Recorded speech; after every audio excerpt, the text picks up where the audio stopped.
Something leaked from inside the WNBA, and the moment it surfaced, everything started to fall apart. This wasn't a rumor, this wasn't fan speculation, this was a front office plan, a real one. And at the center of it was a name nobody expected to see in danger: Kelsey Mitchell. From the outside, the Indiana Fever looked like a team moving in the right direction. There was visible momentum on the court, chemistry between players, and a future being constructed around Caitlin Clark.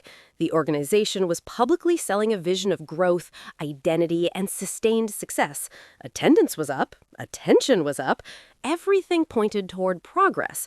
But behind closed doors, a very different conversation was taking place, one that directly contradicted the public narrative.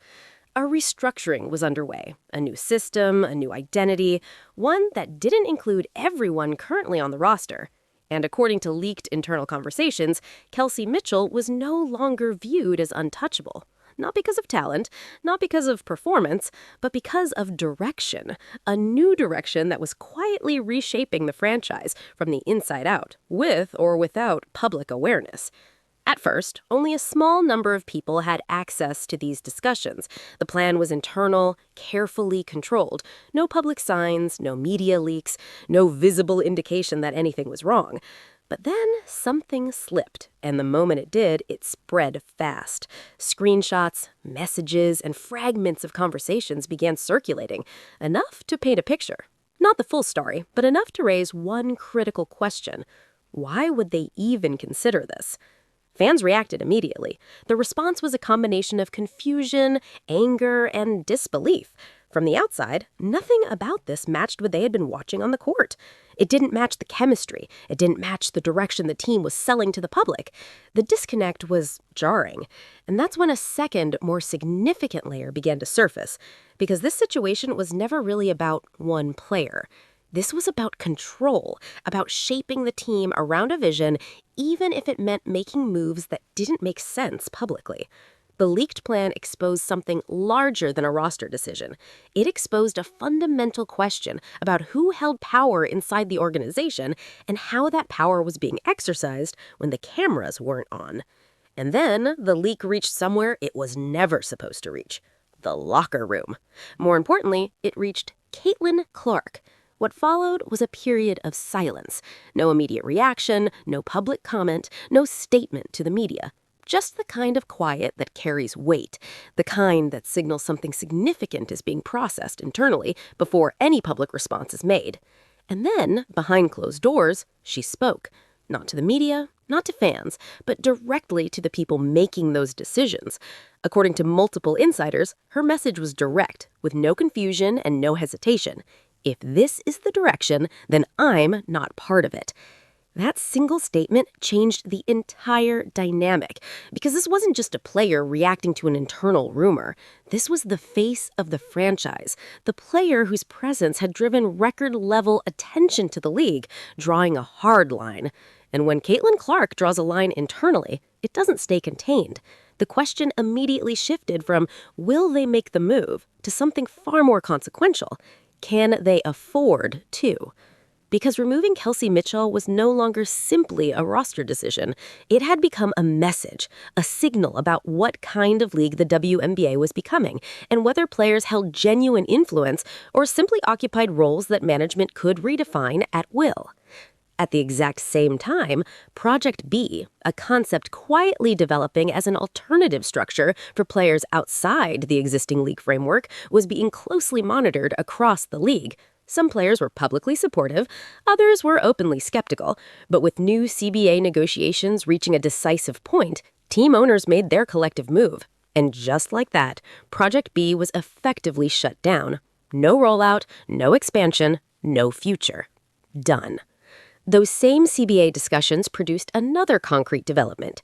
The league's latest possible season end date was extended to November 21st, nearly a full month later than the previous collective bargaining agreement allowed. According to a document produced by the Players Union and acquired by ESPN, the 2028 season could end on November 30th due to the Olympic schedule. That document confirmed this would be the latest the WNBA season had ever extended in its history. The scheduling reality added another layer of structural pressure. The WNBA season is now compressed on both ends. Starting earlier is not possible while the NCAA tournament runs through late March. Extending deeper into November means direct competition with the NFL during its highest stakes stretch of the regular season. The viable window is being reduced from both directions simultaneously, and the league had very little control over either constraint. Combined with the leaked roster plan and Clark's internal pushback, this was no longer an Indiana Fever-specific situation. It was league-wide. Owners, commissioners, and front offices across the WNBA were watching the same events unfold. Because when a player of Caitlin Clark's commercial and cultural profile takes a documented stand internally, no executive in the league could afford to look away. Inside the Indiana Fever locker room, the energy shifted. Not dramatically, not publicly, but perceptibly. When uncertainty enters a locker room, it changes everything. The way players interact, the way they communicate, the way they look at each other. These shifts don't show up on a stat sheet. They don't show up in a box score. But every player inside that environment feels them, and those feelings affect performance over time. Through it all, Kelsey Mitchell stayed quiet. No public reaction, no statement, no response to any of the reports circulating about her status. Just focus and continued preparation. That silence was itself a form of communication. A player who has performed at a high level and has nothing to justify herself doesn't need to defend herself publicly while decisions are made in boardrooms. Every game during this period carried a different kind of weight. Every possession existed inside a larger, unresolved story, and that story hadn't reached its conclusion. Then came the breaking point, not in public, but internally, where decisions are actually made. According to sources, the original plan was paused, not confirmed, not executed, paused. The reason was clear. Pressure from inside the organization, from outside it, and from a situation that had expanded far beyond anyone's initial calculation. Once something leaks, you can't control it anymore. And once a player like Caitlin Clark draws a line, you can't ignore it. The Indiana Fever front office found itself in a position with no clean resolution. If they move forward, they risk losing trust. If they step back, they admit something was wrong. Both paths carry real consequences. Both paths send a clear signal to every player, agent, and executive watching. And both paths were now being examined, not just by fans, but by every team in the league. This isn't just basketball. This is power. This is control. It is a moment where the authority of front offices, the influence of franchise players, and the structural direction of the league all came into direct conflict simultaneously.